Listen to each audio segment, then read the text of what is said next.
Hello and welcome back to another Onkruid video. As you all know, we recently talked about the Fregoli delusion in a different video. That Fregoli delusion is a subform of the delusional misidentification syndromes. Another subform is Capgras or Capgras, and that is exactly what this video is going to be about today. I told you guys in the previous video that I would be making a video about this disorder as well, and here we are. I practice what I preach, I promise something and I deliver. What am I? Anything but a politician? Haha. First of all, to keep the two concepts separate, this is what you need to keep in mind. Fregoli, the previous video, that is about family replacing strangers. It could also be other persons than your family, but it just to keep them separated in your mind for a second. Family replacing strangers, family Fregoli. That's how you can remember it. Capgras from today is the other way around. Strangers replacing your family. Your husband, your mom, even your dog. This delusion's main feature is a false belief that a perfect double, an imposter,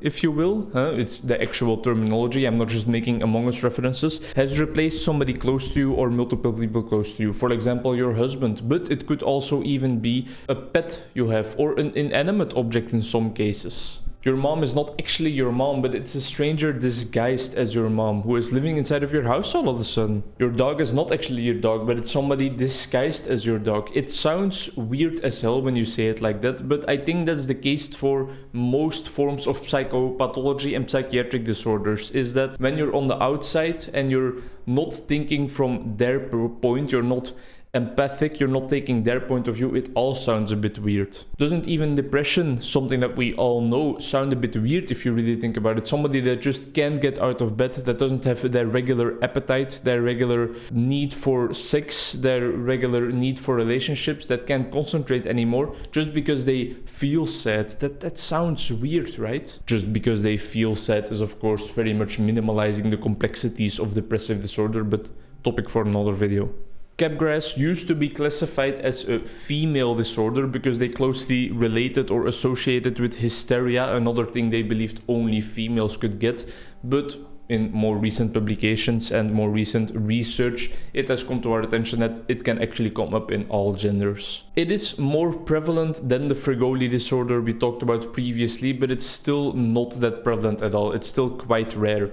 The general prevalence of Capgras disorder or the Capgras syndrome or the Capgras delusion, whatever you want to call it, it's also called the delusion of doubles, is still estimated underneath or lower than 1%. So in the entire population, less than 1% will ever suffer from this diagnosis. However, if you look at the population of psychiatric patients and more specifically people suffering from psychotic disorders, like schizophrenia for example, the percentage actually goes up quite a lot. So in that specific population, it is a bit more prevalent. Because the disorder is so rare, just like with Fregoli disorder, they actually have no classification in the DSM, the Diagnostical and Statistical Manual for Mental Disorders or Mental Illness, one of those two I always forget, in its 5th edition of course, but also not in the previous editions. And what you would then classify it as is a delusion not further specified or something like that probably. What I skipped in this video because I already talked about it in the last video, but I'll just refresh your memory a bit. Delusions are the core symptom in all syndromes we call psychotic disorders or psychotic syndromes. Like for example, delusional disorder,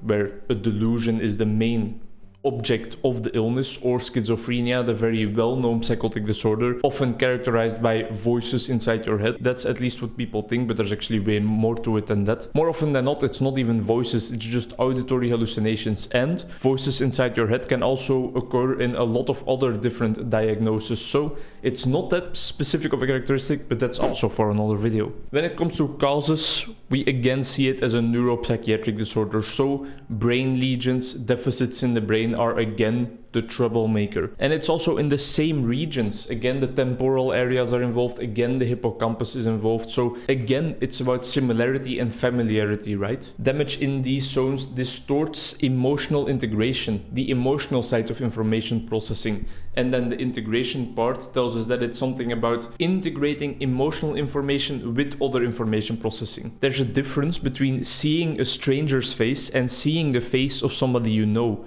When you see the face of someone you know, there is more arousal inside your brain, more neurons start firing, there is more cortical activity, and in these people, that system is disturbed. There is still quite some discussion whether people with Capgras syndrome have actually a deficit in facial recognition in general, or if it's that specific arousal system. Either way, familiarity is in some way involved, just like it was in Fregoli syndrome. Treatment again involves antipsychotic drugs, but also in combination with therapy. It's definitely something that also happens in Fregoli disorder. They also go to therapy, but I didn't talk about that last episode, so I want to lay the emphasis here that therapy can also help.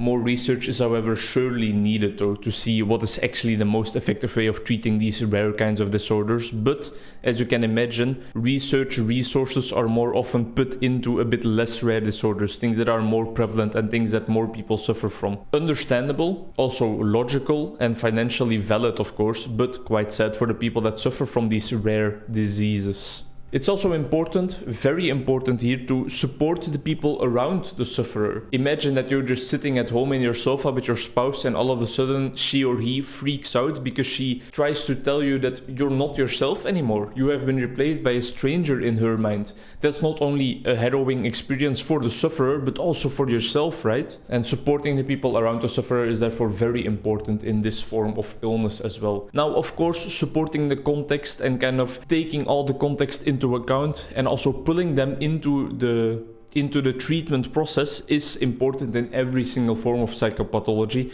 But, and you know what I'm gonna say because I've said it 3 times already, that's a discussion for another video. Keep in mind though that keeping in mind the context in treatment in psychopathology is universally warranted. The etymology of the term does not relate to a talented Italian actor this time. There's no actor changing disguises quickly like Leopoldo Fregoli. Was it Leopold? I don't even remember, give me 1 second. Later that same evening. Yes, it was Leopoldo Fregoli. No, this time it's Joseph Capgras. Probably Capgras now that I think about it, because it's a French psychiatrist. In 1923, he discovered and described the first known case of this disorder, where it was a young female French woman, a female woman, a young French woman that actually thought that her partner and other persons surrounding her in her near vicinity and related to her were replaced by strangers. And those strangers are of course identical doubles in her mind, so she still knows that this is what my partner looks like, but she thinks that it's an identical clone, and that's why it's also called the delusion of doubles. Interestingly, in this specific case, this first case in 1923 described by Joseph Capgras,